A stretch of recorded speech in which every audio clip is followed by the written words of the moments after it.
नहीं छोड़ूंगी, नहीं छोड़ूंगी। राम, सीता, लक्ष्मण, इस प्रहार का प्रतिकार लेगी ये शूर्पणखा,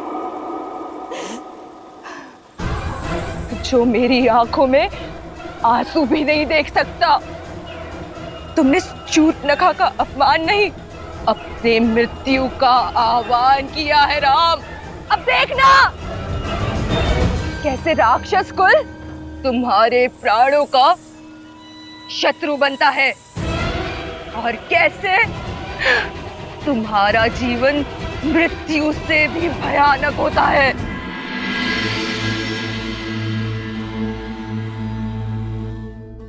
ये कैसा विरोधाभास है महादेव? एक और श्री राम शापित अहिल्या का उद्धार करते हैं, राक्षसी ताड़का को मां कहकर पुकारते हैं, और वहीं दूसरी ओर शूर्पणखा के साथ इस घटना का समर्थन भी करते हैं। उसे क्षमा क्यों नहीं किया दीन दयालु श्री राम ने? क्योंकि कुछ अपराध ऐसे होते हैं देवी, जिनके लिए क्षमा नहीं, सीख देना आवश्यक होता है। आपको धूम्रलोचन तो स्मरण होगा, वो असुर जिसने स्वयं आपके समक्ष भी ऐसा ही कुप्रस्ताव रखा था। आपने उसे एक फूंक मारकर भस्म कर दिया था। रक्त बीज जिसके रक्त की एक बूंद भी आपसे छूटने ना पाई थी, क्योंकि प्रहार तब भी एक स्त्री के सम्मान पर हुआ था, पति और पत्नी के पवित्र संबंध पर हुआ था। और श्री राम, वो तो संसार को आदर्श और मर्यादित जीवन की विधि सिखाने के लिए ही आए हैं। ऐसे में संसार को यह सीख देना भी अत्यावश्यक हो जाता है कि यदि किसी ने कुमार्ग को अपनाया तो उसे दंडित भी किया जाएगा। दंड स्वरूप शूर्पणखा की नाक काटी गई, उसके रूप के अभिमान को मिटाने के लिए उसके कानों को भंग किया गया, क्योंकि श्री राम द्वारा बार बार धर्म की बात समझाने पर भी वो उसे अनसुना कर रही थी। आप स्वयं विचार कीजिए देवी, शूर्पणखा को उसकी वासना और कामुकता की भावनाओं ने इस सीमा तक ग्रसित कर दिया कि वो ये भूल ही गई कि वो वहां अपने पुत्र को ढूंढने गई है। और जब किसी व्यक्ति की वासना उसे उसके उद्देश्य से भटकाकर कुमार्ग की ओर अग्रसर कर दे, किसी अन्य के पवित्र संबंध को मलिन करने की प्रेरणा दे, तो उसका यही परिणाम होता है।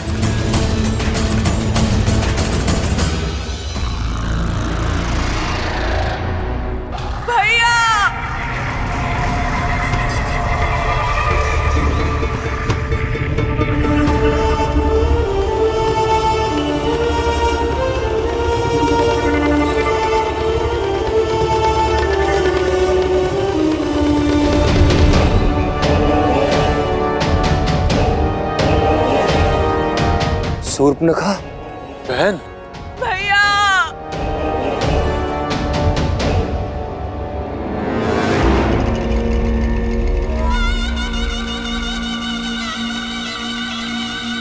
बहन, ये कैसे? किसने किया ये दुस्साहस?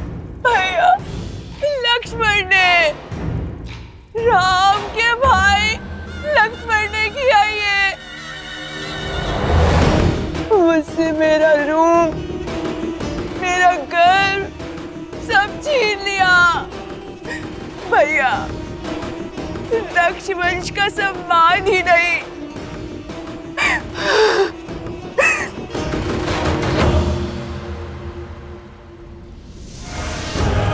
मेरे पुत्र के प्राण भी ले लिए भैया। शंभू,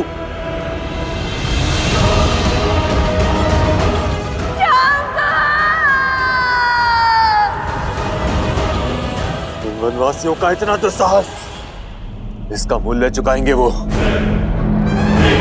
अपना प्रतिशोध पूरा होते देखोगी तुम बहन। ऐसी मृत्यु देंगे उन वनवासियों को कि भय का दूसरा नाम दंडकारण्य भी भयभीत हो उठेगा। उचित कहा दूषण, किंतु उससे पूर्व शंभू की अंत्येष्टि करनी होगी।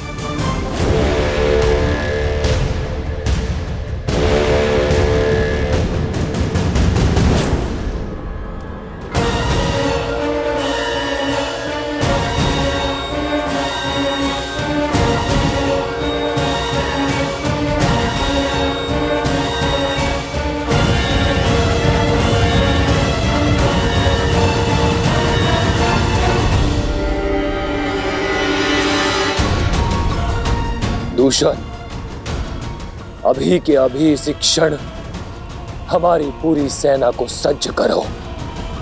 पूरे 14,000 राक्षस सैनिकों के साथ पंचवटी की ओर कूच करेंगे। बहन के अपमान की अग्नि अब शत्रु के रक्त से बुझेगी। किंतु भैया, न राम साधारण है और ना ही उसके अस्त्र। भला हमारे रक्ष सैनिक उन शत्रुओं के सामने कैसे टिक पाएंगे भैया? यदि उनके पास दिव्य अस्त्र है तो हमारे पास भी 6 अति बलशाली वीर राक्षस सेनापति हैं। दूषण और महाकपाला के साथ 4 और शूरवीर, जिनमें बल और बुद्धि दोनों का अद्भुत संगम है। और उनमें पहला है 3 सिरों का स्वामी, अपनी भुजाओं में संपूर्ण सेना का बल रखने वाला असुर सेनापति त्रिशिरा।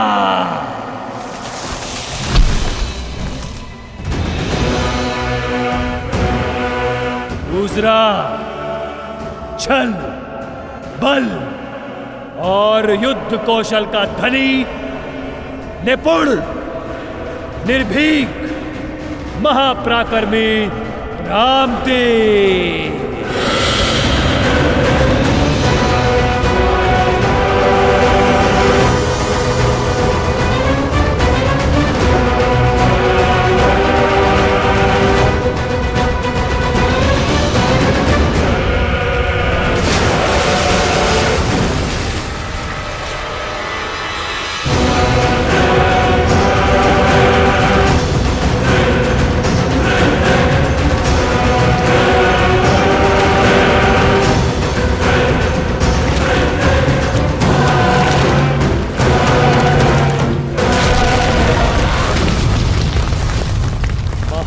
शक्तिशाली, आतंक का पर्याय, बल की पराकाष्ठा, जिसके आगे न देव टिक सकते हैं न दानव, महाबली अरिष्टा।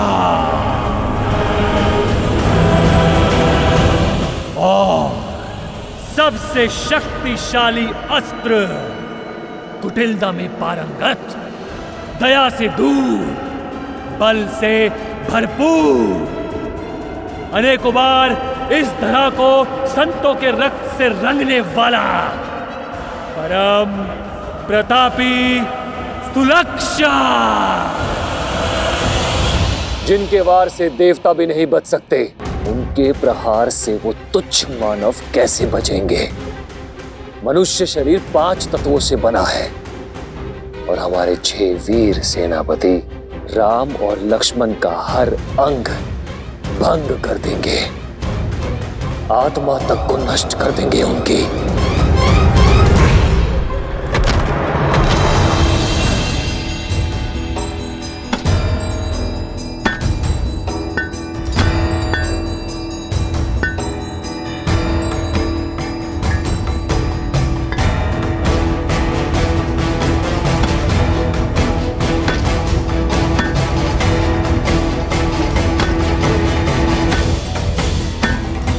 बस कीजिए भैया, अब तनिक विश्राम भी कर लीजिए। शेष कार्य मैं स्वयं ही कर लूंगा अकेले। विश्राम से अधिक महत्वपूर्ण है लक्ष्मण, हमारे पास समय शेष नहीं है। दिन ढलने के पूर्व इस गुफा का निर्माण करना होगा। जितना मैं असुरों को समझा हूं, वो रात्रि में ही प्रहार करेंगे।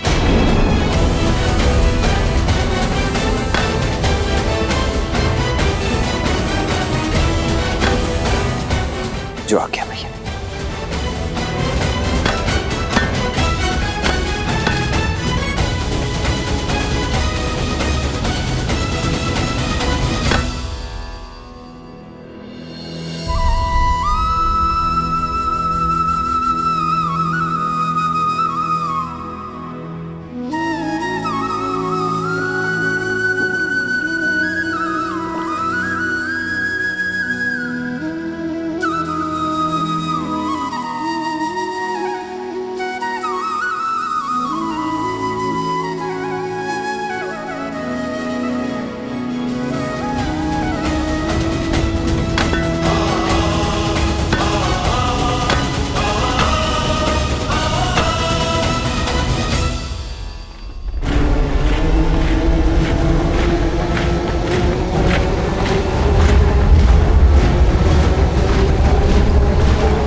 राक्षस वीरों, आज राक्षसों के सम्मान पर प्रहार हुआ है।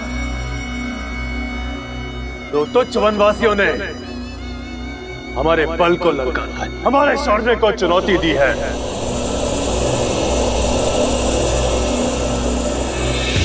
परंतु आज हम ये सिद्ध कर देंगे कि क्यों धरा से लेके आकाश तक राक्षसों के आतंक से कांपते हैं, क्यों सदा त्रिदेव हमारी ही चिंता में मग्न रहते हैं। हम राक्षस कहलाते हैं। राक्षस, राक्षस।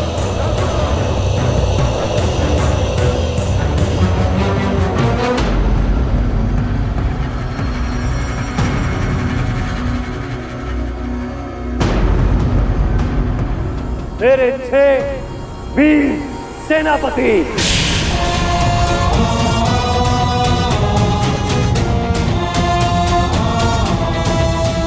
अपनी अपनी सैन्य टुकड़ी के साथ आज रात यहां से प्रस्थान करेंगे। हम राम और लक्ष्मण का संहार कर वापस लौटेंगे।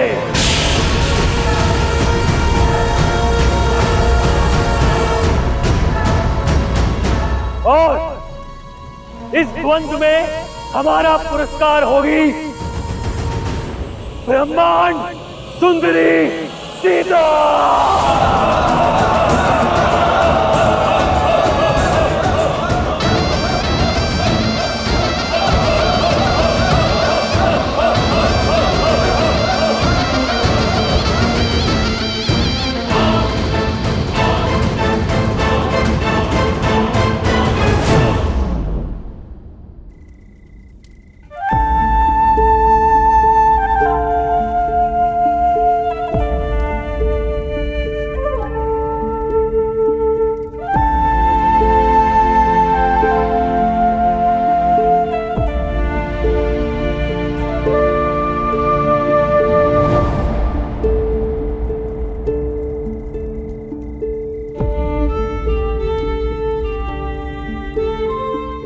रात्रि होने को है सीते,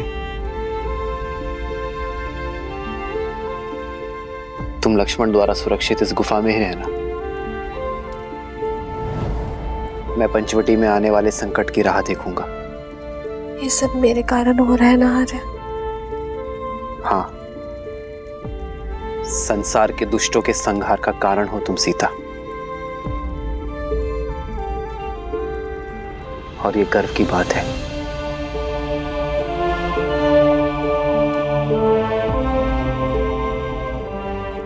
हम मुस्कुरा भी दो सीता। मेरी सीता के सुंदर मुख पर चिंता का भाव शोभा नहीं देता।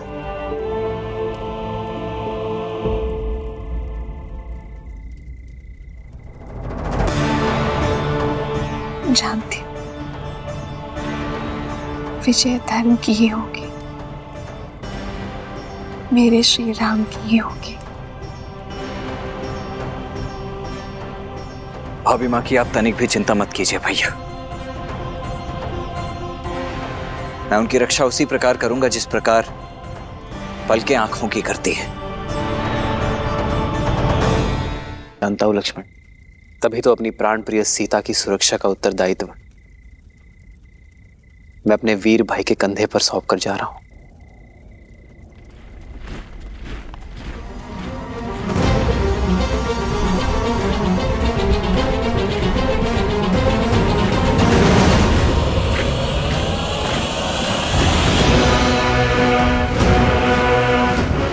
भैया, प्रतीत होता है इस बार राक्षस अपने संपूर्ण सैन्य दल के साथ आ रहे हैं। युद्ध में शौर्य देखा जाता है लक्ष्मण, शत्रु की संख्या नहीं।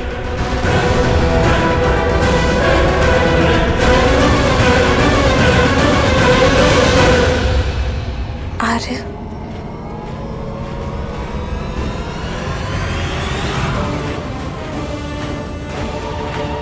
जानता हूं सीते, अपना ध्यान रखूंगा।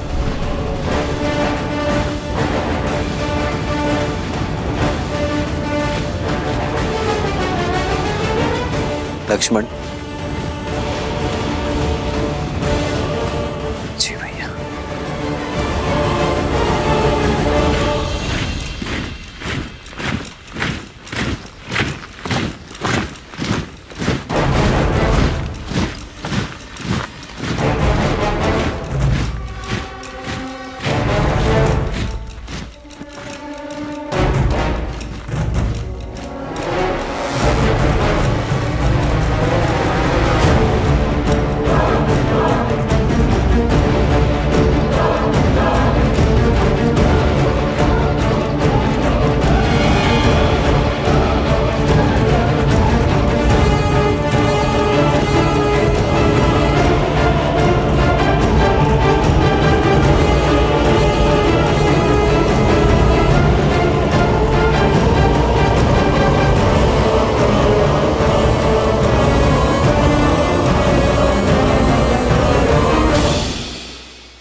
कहीं वो सीता की सुरक्षा में तो व्यस्त नहीं?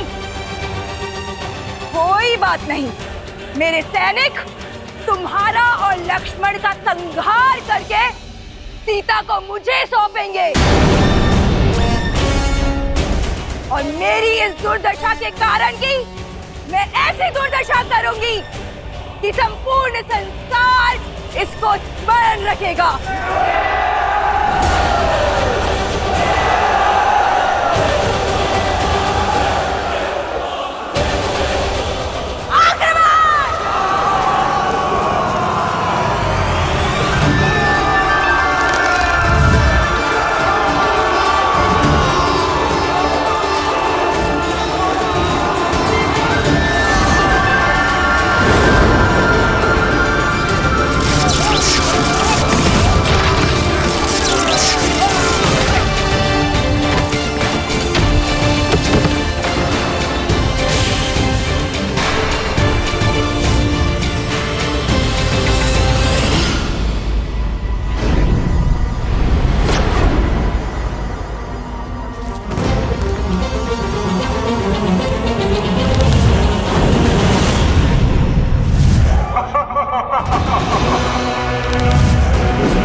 अधर्म के पांव धरा ऐसे ही जकड़ लेती है।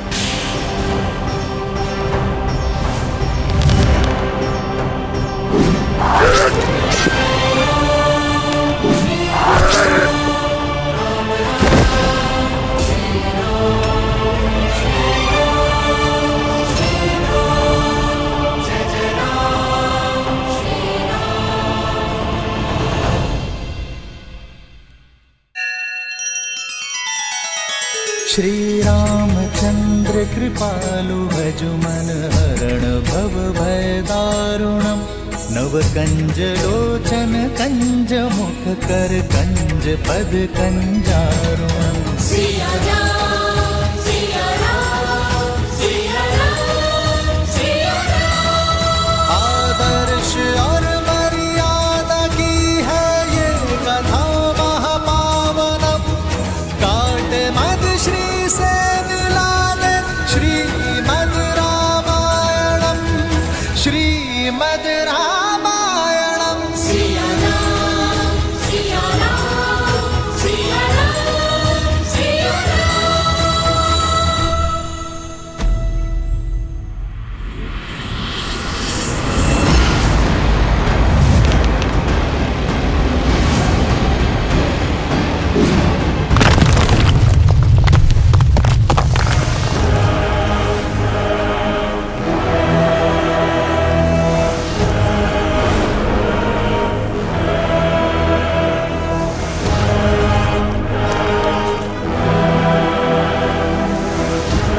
परमपति के नाशक, अब तेरा नाश मेरे हाथों होगा।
पापी अपने पाप के भार तले ऐसे ही दब जाता है।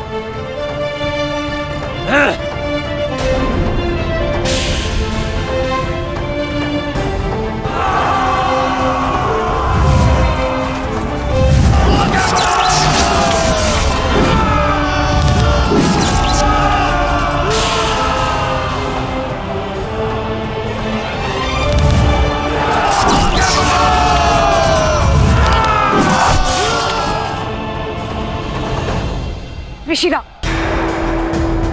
अब बल का नहीं बुद्धि का प्रयोग करो। अपनी शक्तियां लगाकर पता करो कि इस राम ने उस सीता को कहां छुपा के रखा है।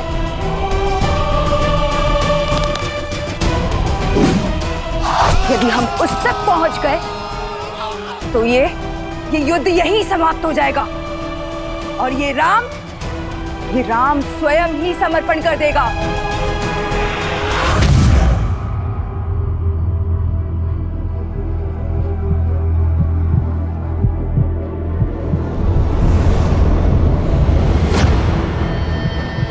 हे माता, आर्या की रक्षा करना।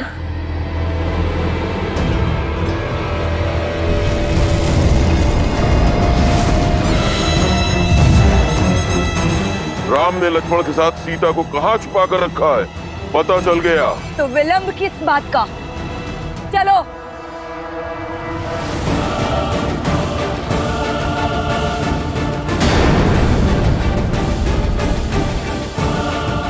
ये तो गुफा की ओर जा रहे हैं। इन्हें सीता तक पहुंचने से रोकना होगा।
जब धर्म के पद पर न्याय की इच्छा और संकल्प का बल हो तो दीन क्या 100 शीश वाला पापी भी ध्वस्त होता है।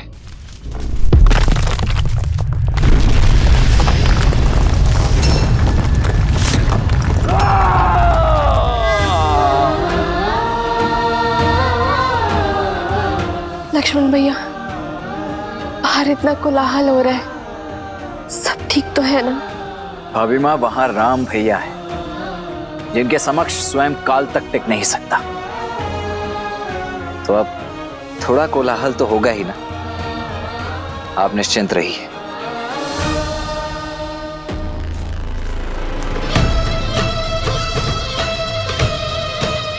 बल दिखाता है, छल दिखाता है। मर्यादा पुरुषोत्तम कहलाने वाले श्री राम, खंडित होगी मर्यादा तेरी, क्योंकि रणभूमि में उतर आया है तो लक्ष्य महान। राम ले बच, तो लक्ष्य के इस विशाल चक्रवात से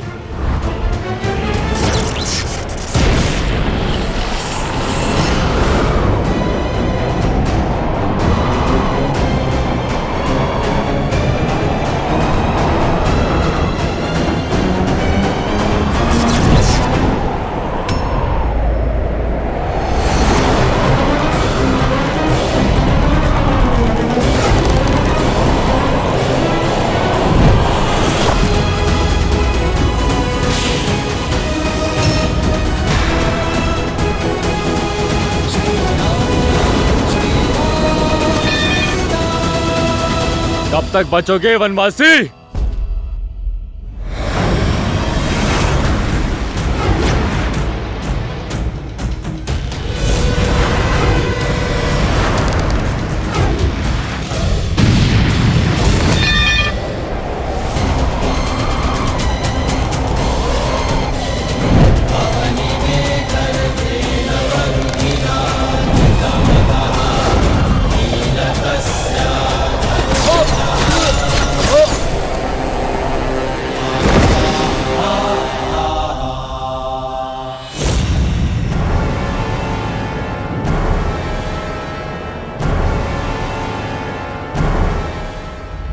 और से प्रहार करना बंद करो मूर्खों। परिधि व्यू बनाओ, सभी ओर से प्रहार करो। जाओ।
क्या रहा है ये?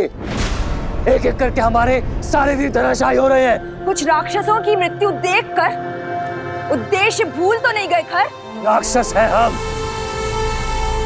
लंकेश के सेनापति दूषण, वयम रक्षक।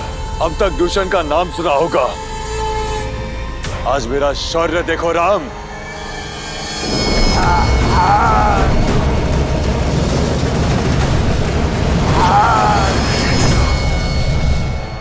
चाहे जितना प्रयास कर लो राम, मेरी मायावी अग्नि तुम्हें भस्म कर ही देगी।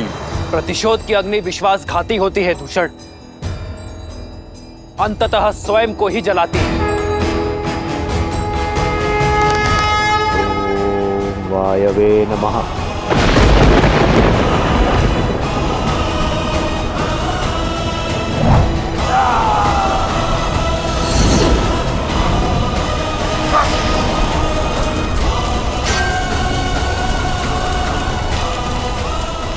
दूषण, मेरे भाई,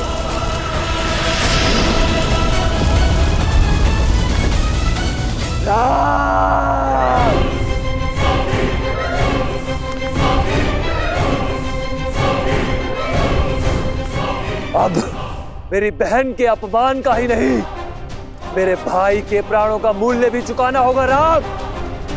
तुम्हारा विनाश तुम्हारे समक्ष खड़ा है। नेत्र खोलो खार और देखो कि विनाश किसके सामने खड़ा है।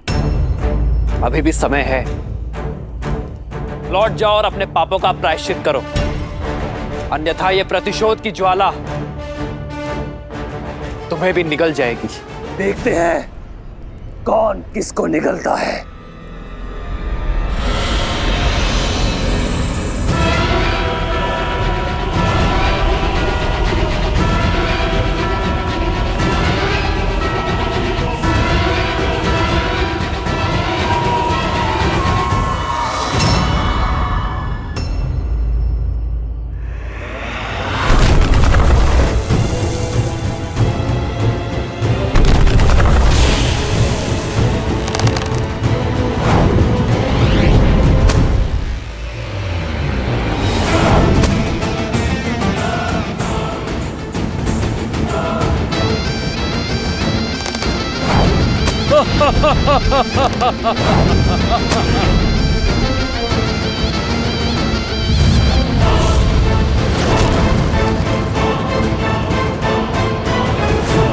सर्वप्रथम इसकी माया का अंत करना होगा।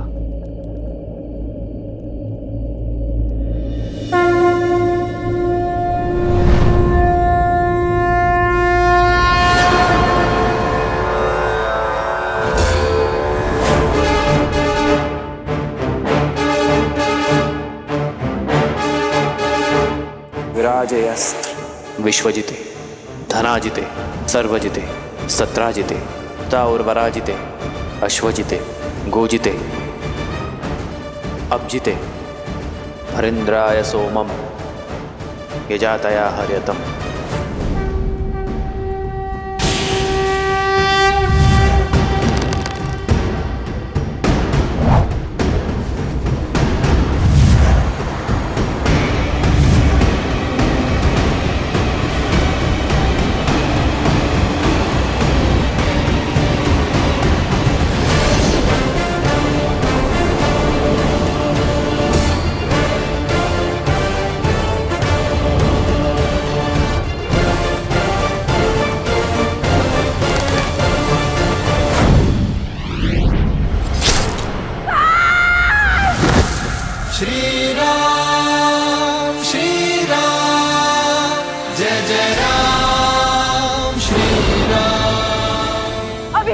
समाप्त नहीं हुआ है राम।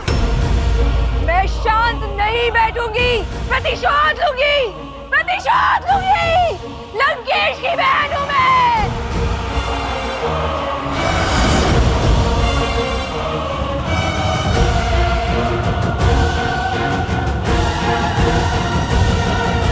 लक्ष्मण भैया, अब और प्रतीक्षा नहीं होती।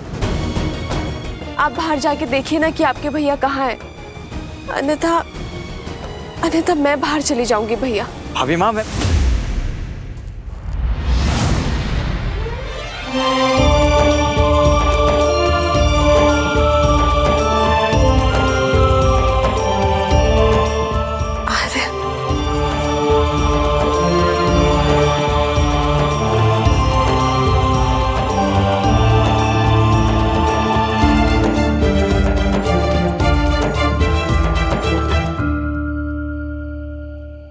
मैंने कहा था ना सीता, मुझे कुछ नहीं होगा, मैं अपना ध्यान रखूंगा।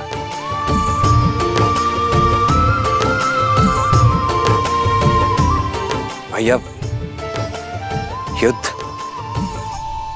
क्या युद्ध समाप्त हो गया? नहीं लक्ष्मण, मुझे लगता है वास्तविक युद्ध अब प्रारंभ हुआ है। अर्थात? खरदूषण के संहार के बाद शूर्पणखा अवश्य ही अपने भाई रावण का द्वार खटखटाएगी, और रावण के साथ शत्रुता का अर्थ है महायुद्ध। हमें सावधान रहना होगा लक्ष्मण। जी भैया।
बहन, ये क्या अनर्थ हुआ?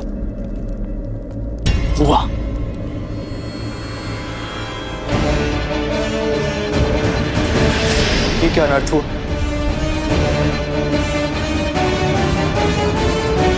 भैया, प्रहार हुआ है भैया। आपके शौर्य और गर्व पर प्रहार हुआ है भैया।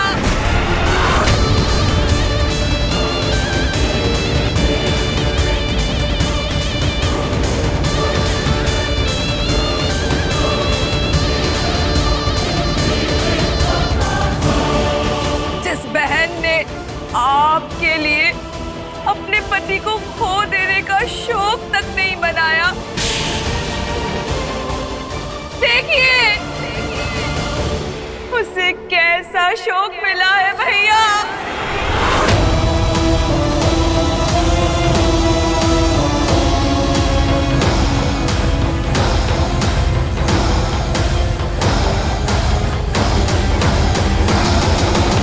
वनवासियों ने उनके साथ साथ हमारे 14,000 असुर संबंधियों का भी संहार कर दिया भैया। राम और लक्ष्मण ने राक्षसों के विरुद्ध युद्ध का शंखनाद कर दिया भैया। और वो सीता, मेरा आपकी बहन का अपमान देखकर प्रसन्न हो रही थी भैया। मुझे प्रतिकार चाहिए भैया। प्रतिकार चाहिए भैया।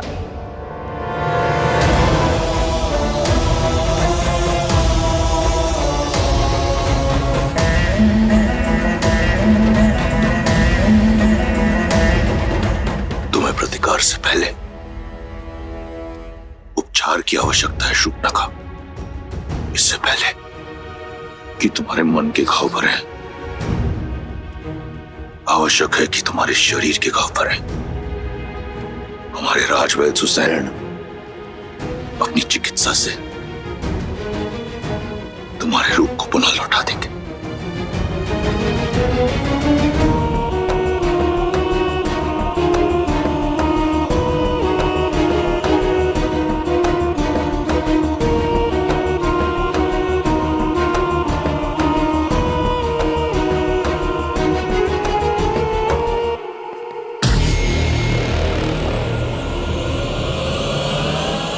स्मरण रहे, जो इस कक्ष में बीता है उस पर कोई संवाद, कोई चर्चा नहीं होगी। मेरे बहन के इस अपमान की चर्चा अगर इस कक्ष के बाहर निकली तो उस वनवासी से पहले मैं तुम सबके प्राण हर लूंगा।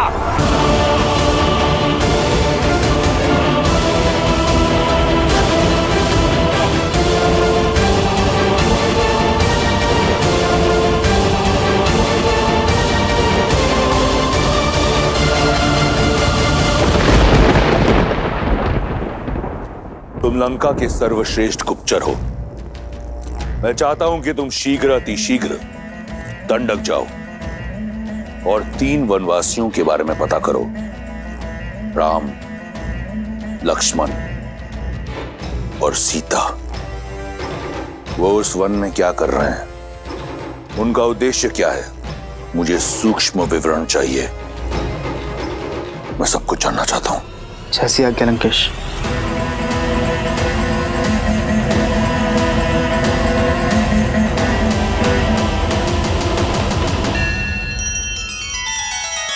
श्री रामचंद्र कृपालु भजु मन हरण भव भय दारुणम।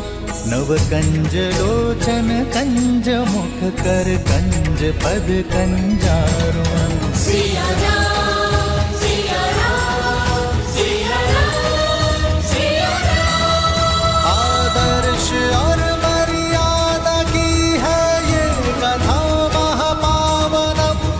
काट मद श्री से मिलाने श्रीमद् रामायणम, श्रीमद् रामायणम। सिया राम, सिया राम, सिया राम, सिया राम।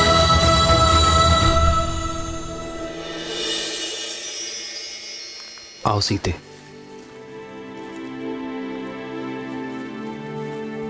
हम कहाँ जा रहे हैं आर्य? कल जो हुआ उसके बाद तुम्हारे मन में उपजे भय से मैं परिचित हूं सीते।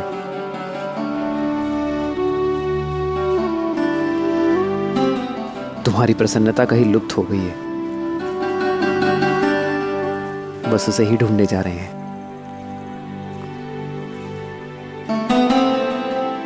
और मुझे विश्वास है कि अपनी सीते की प्रसन्नता मैं ढूंढ लूंगा। आओ।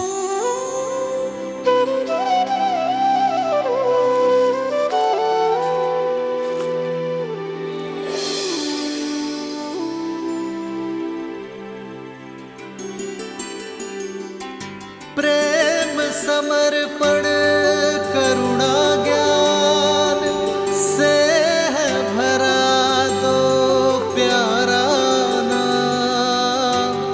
जय सिया राम, जय जय सिया राम।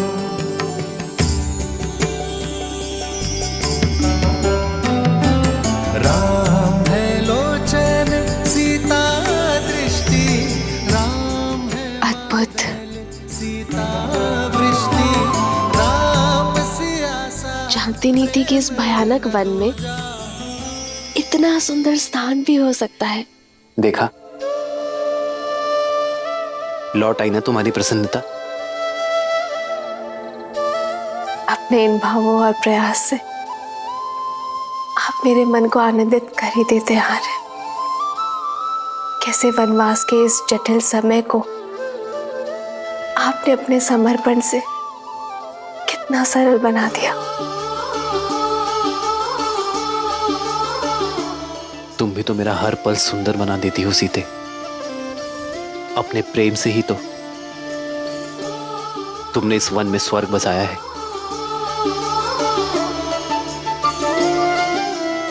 मेरा ये कर्तव्य है कि कभी कभी इस ऋण को चुकाने का प्रयास करो। जन्म जन्म का और वैसे भी सीते, जीवन छोटे छोटे पलों में तो बसता है। हर क्षण भविष्य की चिंता करने से श्रेष्ठ तो यही है कि हम हर पल वर्तमान में आनंद को ढूंढे। रूप तो दूजा दर्पण। ठीक कहा आपने आर्य। मैं इस आज को,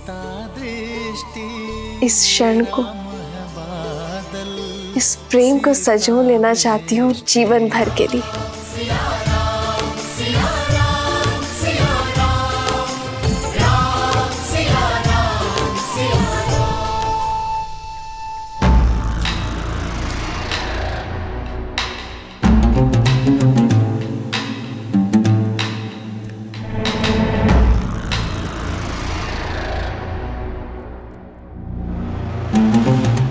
तुमने जो सभा में कहा वह अधूरा सत्य था।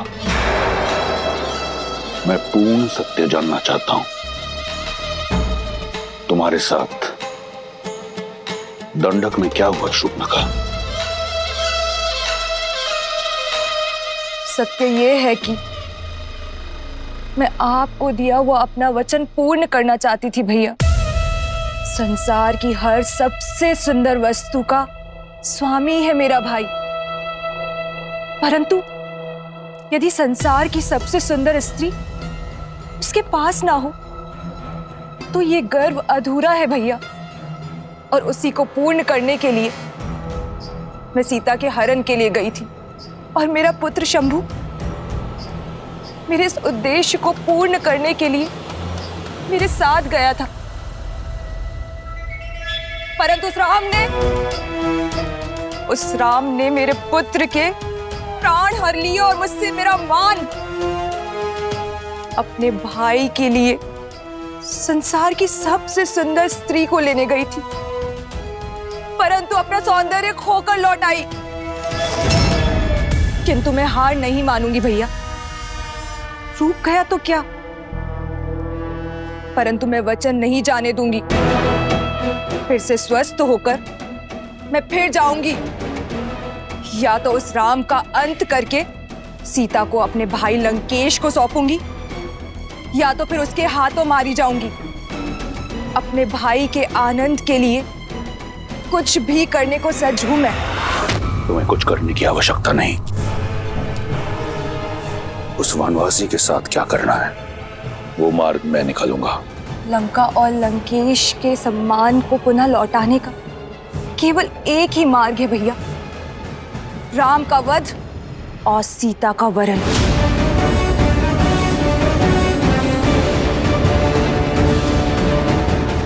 अपने बलिदानों के बदले केवल और केवल अपने भाई की प्रसन्नता चाहती है ये बहन।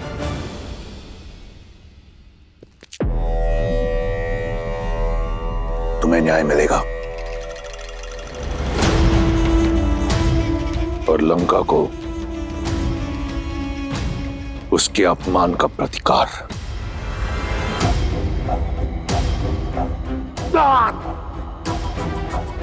जो तुम्हारा नहीं है उसे पाने की लालसा छोड़कर जो है उसी में संतुष्ट रहना सीखो।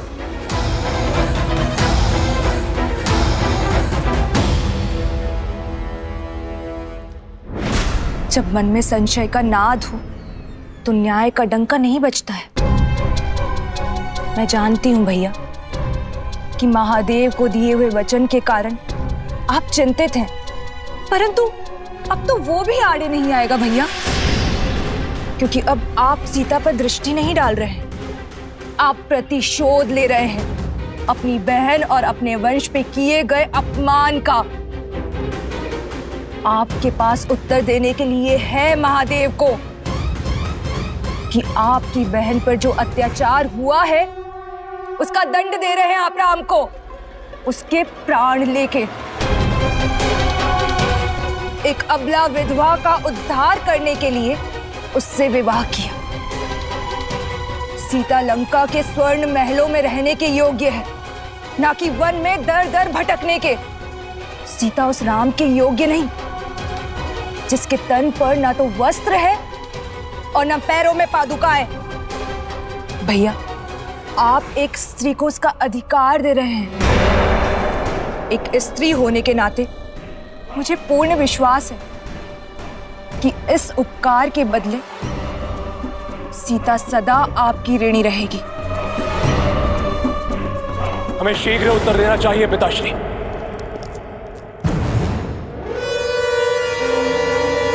ये प्रहार हमारी कुल की गरिमा पर हुआ है। हम इसका प्रतिशोध अवश्य लेंगे।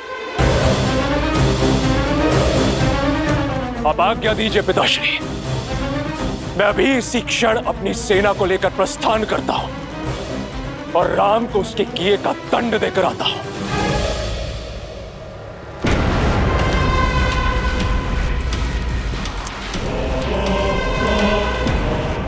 मुझे तुम्हारे शौर्य पर गर्व है। भैया,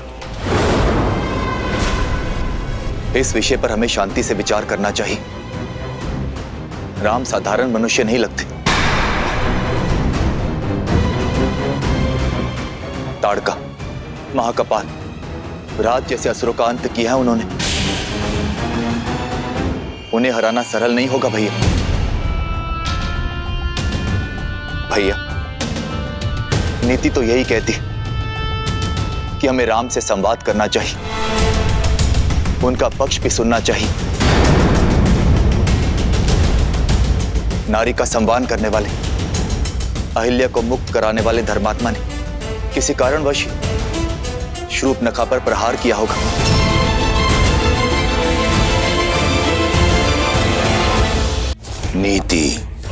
नीति ये नहीं कहती कि तुम उस राम को धर्मात्मा कहो। मूर्ख।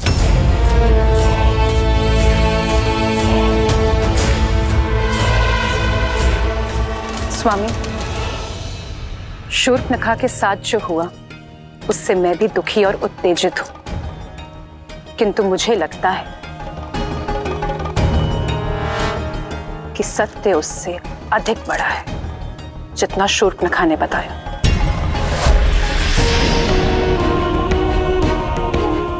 कई ऐसे प्रश्न हैं जिसका उत्तर ही नहीं है। श्रेष्ठ ये होगा कि अब सारी घटना का विस्तार से पता करें और फिर कोई निर्णय लें।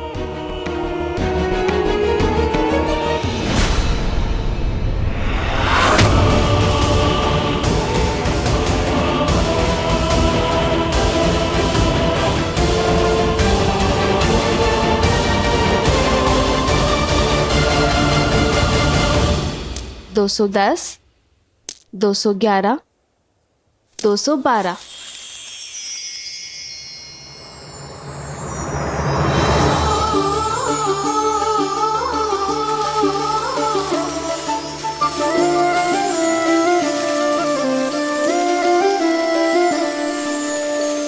जन्म जन्म का है ये संगम, राम रतन सीता वैभव धन।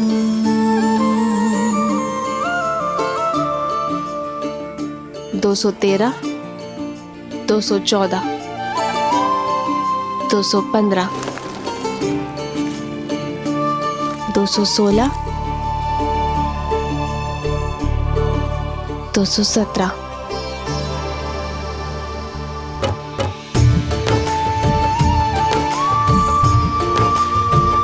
ऐसे किस विशेष कार्य में डूबी हो सीते कि इन सुंदर पुष्पों और राम को ही अनदेखा कर दिया? भविष्य में झांकने का प्रयास कर रही, गिन रही हूं कि हमारे वनवास में कितने दिन शेष हैं। कब माताओं भरत और शत्रुघ्न भैया और अपनी बहनों से मिल पाऊंगी। देखिए, वर्ष भर भी नहीं बचा। बस कुछ माह और फिर से अयोध्या की पावन माटी का स्पर्श होगा। फिर से मेरा भरत मेरी भुजाओं में होगा और फिर से मेरी माताओं के प्रेम का सानिध्य मिलेगा। हाँ, आपके नेत्रों में तो सुख दिख रहा है, पर मेरे सुख में चिंता दिख रही है। क्या बात है सीते? क्या तुम अयोध्या जाकर प्रसन्न नहीं होगी?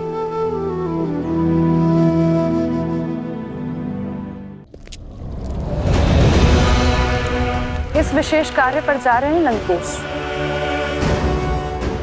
अचानक कहां प्रस्थान कर रहे हैं?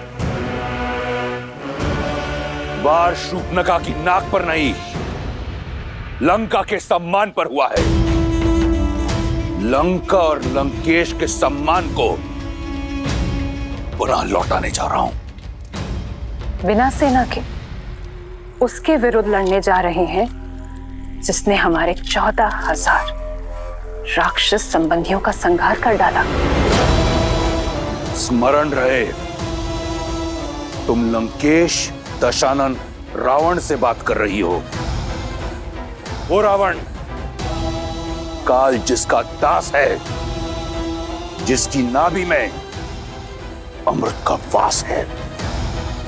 साधारण दिव्यास्त्रों से उस तुच्छ मनुष्य ने 14,000 राक्षसों का संहार किया होगा, परंतु 14 लोकों के स्वामी के समक्ष टिक नहीं पाएगा वो। महाबली गज भी एक छोटी सी चींटी के सामने धराशायी हो जाता है लंकेश। मत भूलिए कि आपके वरदान में मनुष्यों से अभेदान नहीं है। और वो कोई साधारण मनुष्य नहीं है लंकेश। श्रेष्ठ यही होगा कि आप मेघनाथ को साथ लेकर जाइए। आखेट पर श्वान को लेके जाया करते हैं मंदोदरी, सिंह को नहीं। मैं जिस कार्य के लिए जा रहा हूं उसके लिए मेघनाथ की आवश्यकता नहीं, उस श्वान की आवश्यकता है जिसे मैंने इस दिन के लिए पाला है। तो क्या आप युद्ध नहीं करेंगे? तुम्हारी बुद्धि भय से ग्रस्त हो चुकी है। जिस पहनेपन ने मुझे रिझाया था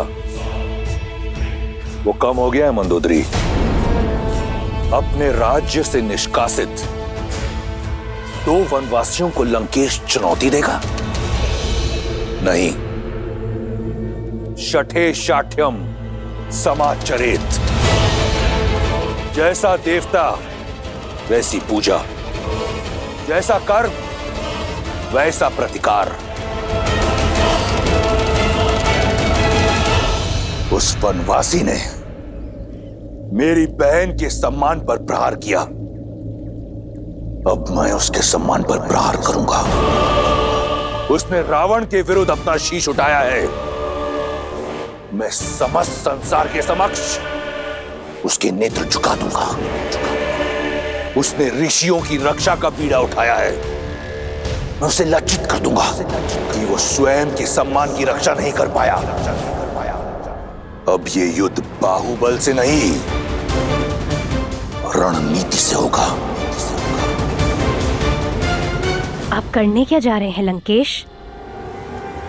हरण, हरण।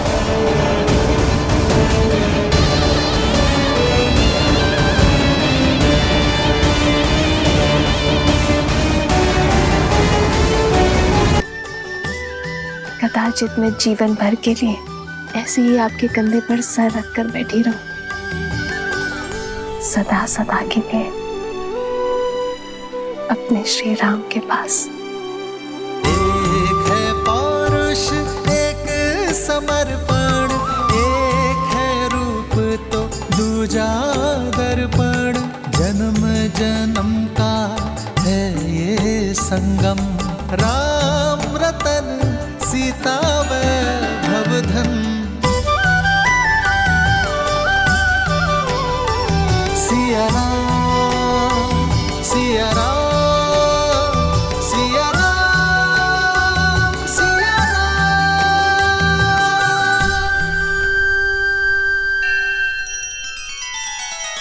श्री रामचंद्र कृपालु भजु मन हरण भव भय दारुणम।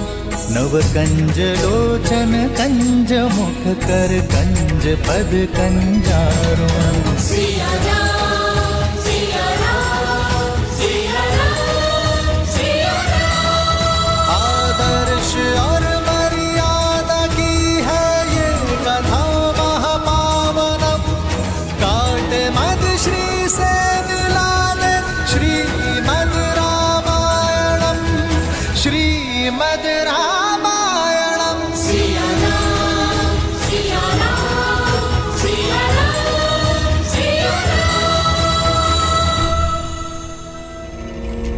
राम के सम्मान का हरण करने जा रहा हूं।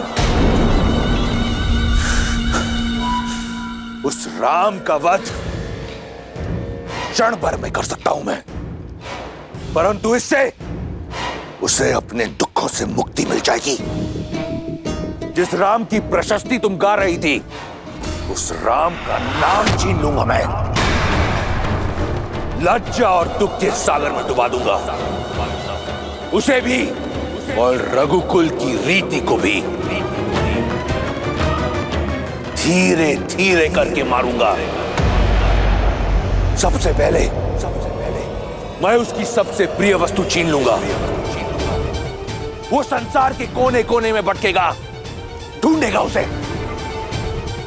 परंतु रावण के विरुद्ध कोई उसकी सहायता नहीं करेगा। निराशा और ग्लानि से पहले वो मरेगा, फिर उसका भाई लक्ष्मण, और वहां अयोध्या में उसकी प्रतीक्षा करते हुए उसका भाई भरत स्वतः ही आत्महत्या कर लेगा, बिना एक राक्षस के लहू बहाए। मैं रघुकुल को लहूलुहान कर अपने कुल के नाशक से प्रतिशोध लूंगा, और उसके बाद सब ओर से निराश सीता को निर्विरोध लंका की रानी बनाऊंगा।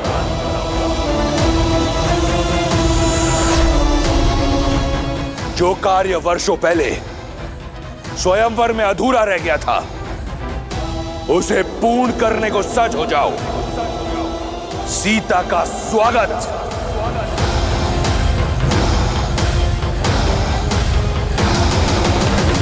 ये अनीति है लंकेश, ऐसा मत कीजिए। अपनी बहन और राज्य के सम्मान के लिए युद्ध लड़ना वीरों का धर्म होता है।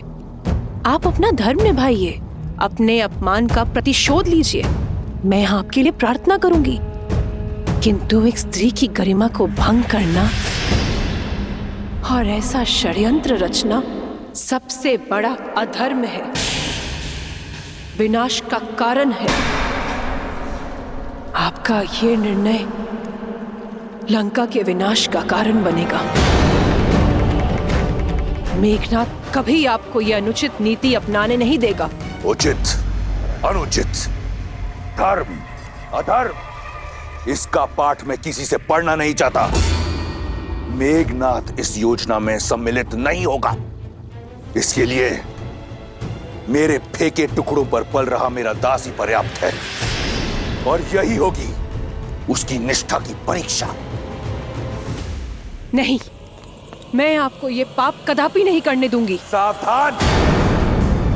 मैंने तुमसे अनुमति नहीं मांगी, और तुम तो क्या, इस संसार में कोई लंकेश को चुनौती नहीं दे सकता।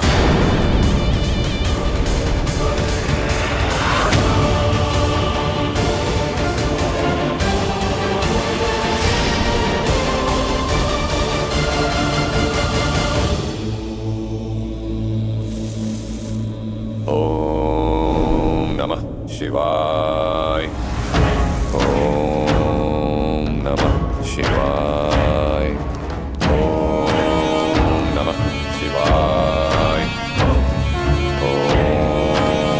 नमः शिवाय। ओम नमः शिवाय। ओम नमः शिवाय। मारीच, आंखें खोलो। ओम नमः शिवाय। समझो साधना पूर्ण हुई। कैलाश पति ने ना सही, लंका पति ने तुम्हारी सुन ली। ओम मारीच शिवाय। यदि एक बार और तुम्हें पुकारना पड़ा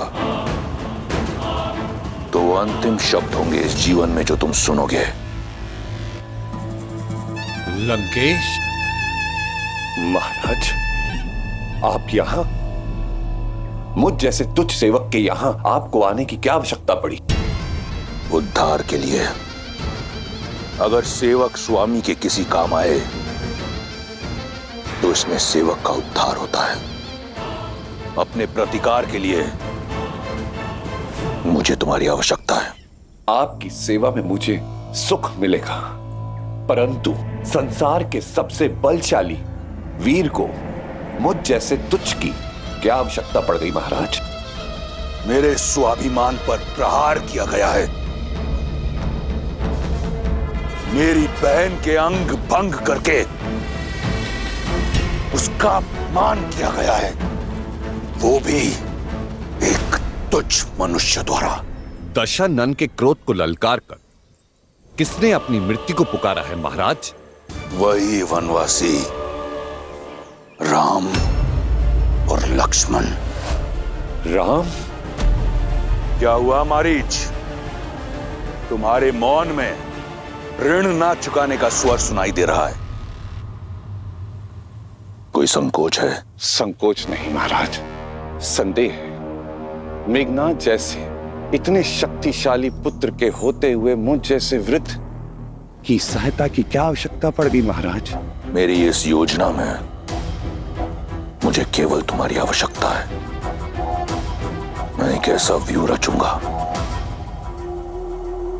जिसमें राम और उसका परिवार बिना किसी युद्ध के मारा जाएगा।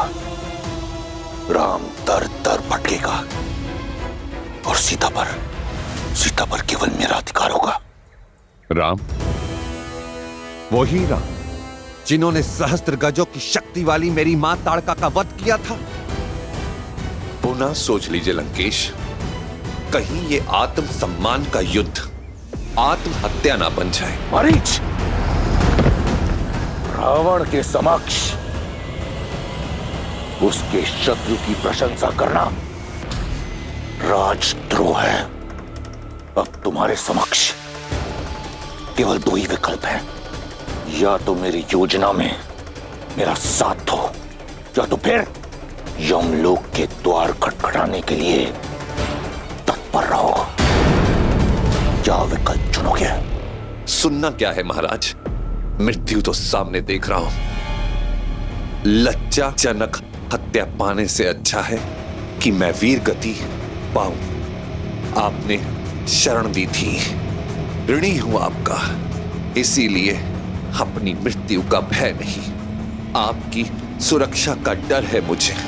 जिससे आप तुच्छ मनुष्य समझ रहे हैं, वो साधारण मनुष्य नहीं है, राम है। राम है वो। और मैं रावण, वो रावण काल भी जिसका दास है। प्रस्थान की तैयारी करो मारीच। राधिकार और सीता दोनों मेरी प्रतीक्षा कर रहे हैं। रावण तो आपका भक्त है महादेव। आपकी चेतावनी का पालन करके उसने स्वयं को कितने वर्ष सीता से दूर रखा, किंतु अभी वो इस अनर्थ को करने का क्यों सोच रहा है? जब किसी का नाश समीप होता है तो उसका विवेक उससे दूर हो जाता है। रावण इतने समय तक मौन केवल इसलिए था क्योंकि उसके पास कोई उचित बहाना नहीं था, और अब शूर्पणखा के इस कृत्यों के पश्चात उसे एक अवसर मिल गया अपने दुष्कृत्यों को न्यायोचित ठहराने का। मंदोदरी, विभीषण, उन सब की चेतावनी को अनसुना कर वो एक ऐसे कर्म की ओर बढ़ चला है जो आने वाले समय में समस्त राक्षस जाति का सर्वनाश कर देगा।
कहाँ जा रही हो सीते? भोजन के लिए जल लेने जा रही हूँ। आओ मैं भी साथ चलता हूँ। नहीं आ रहे, आप क्यों कष्ट करेंगे? जलधारा निकट ही है, मैं ले आऊंगी। कल तो कह रही थी कि अयोध्या जाकर मेरे साथ बिताने को समय नहीं मिलेगा, इसलिए जितना समय हो सके साथ ही रहते हैं। आओ।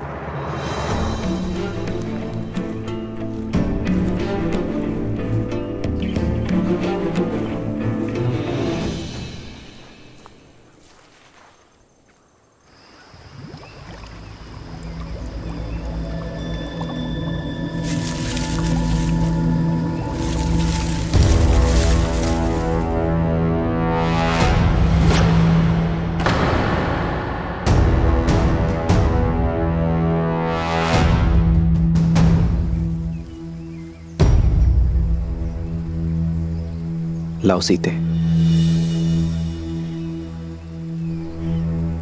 जानती हूँ साथ आने का कारण मेरा साथ नहीं, सुरक्षा है। जब से शूर्पणखा का प्रसंग हुआ है तब से आप मेरी सुरक्षा को लेकर कुछ अधिक ही सतर्क हो गए हैं।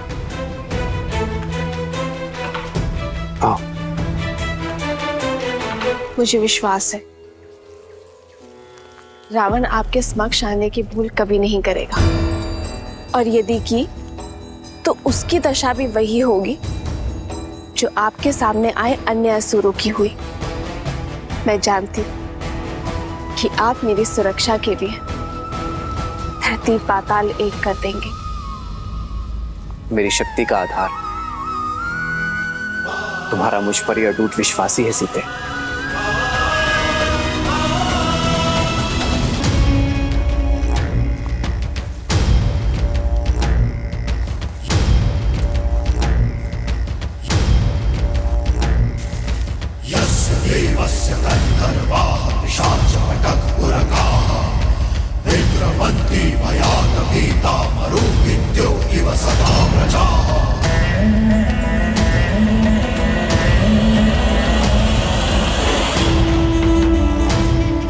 ये राम,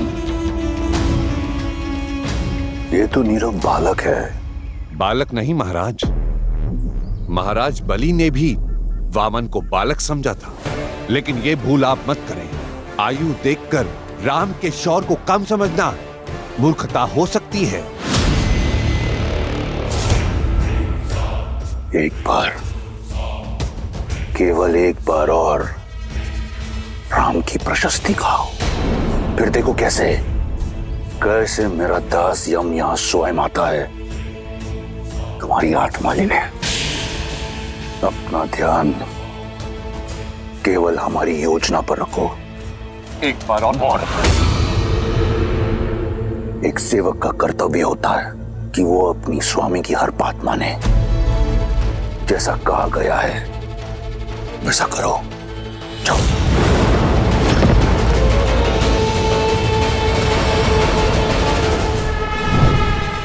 अपने अद्भुत सौंदर्य से मोह लो सीता को और दूर ले जाओ बालक राम को सीता से।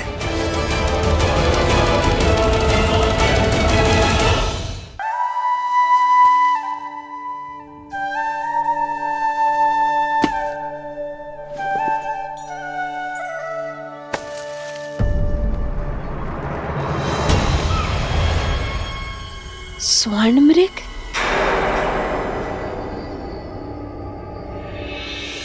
उत्तम, अति उत्तम मारीच। भटकाओ उसका मन ताकि मैं उस बालक को भटका सकूं।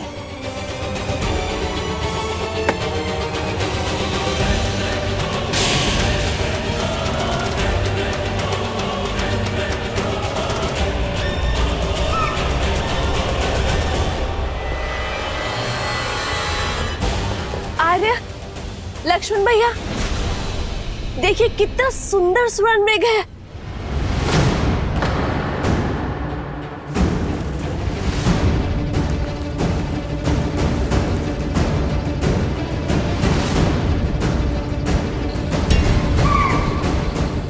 आर्य, वैसे एक बार स्पर्श करना चाहती हूँ इस वन के हर दिव्य जीव की स्मृतियां अपने मन में बसाना चाहती हूँ। आर्य, क्या आप इस मृग को मेरे लिए पकड़ कर ला सकते हैं?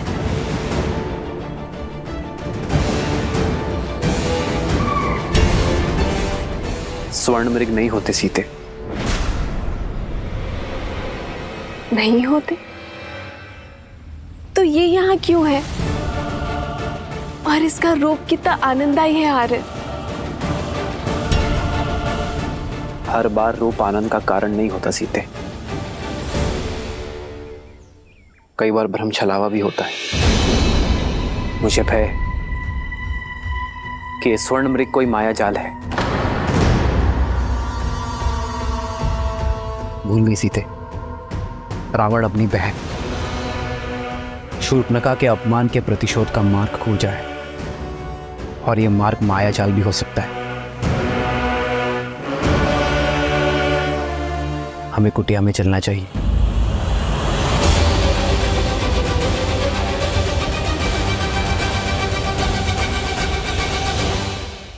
आओ।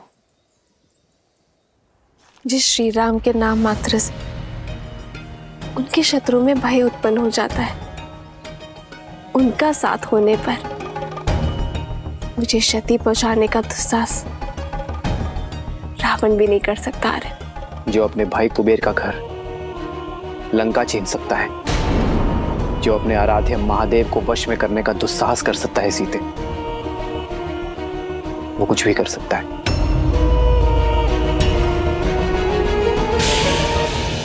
हर चमकने वाली वस्तु स्वर्ण नहीं होती सीते। शूर्पणखा का प्रसंग स्मरण है ना तुम्हें? हाँ, पर आर्य, इसका अर्थ ये तो नहीं है ना कि हर सौंदर्य के पीछे संकट की छाया खोजी जाए।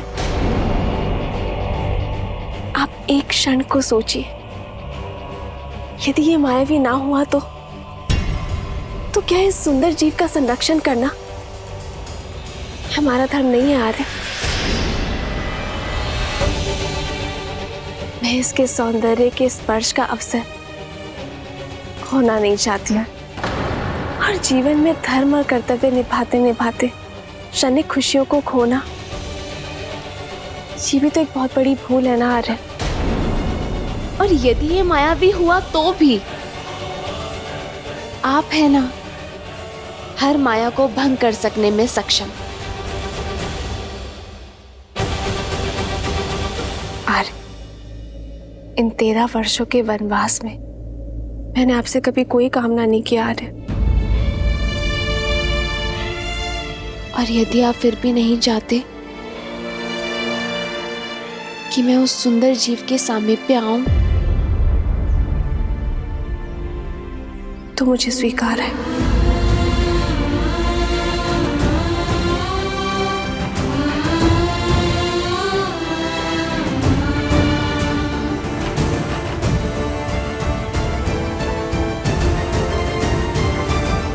सीते,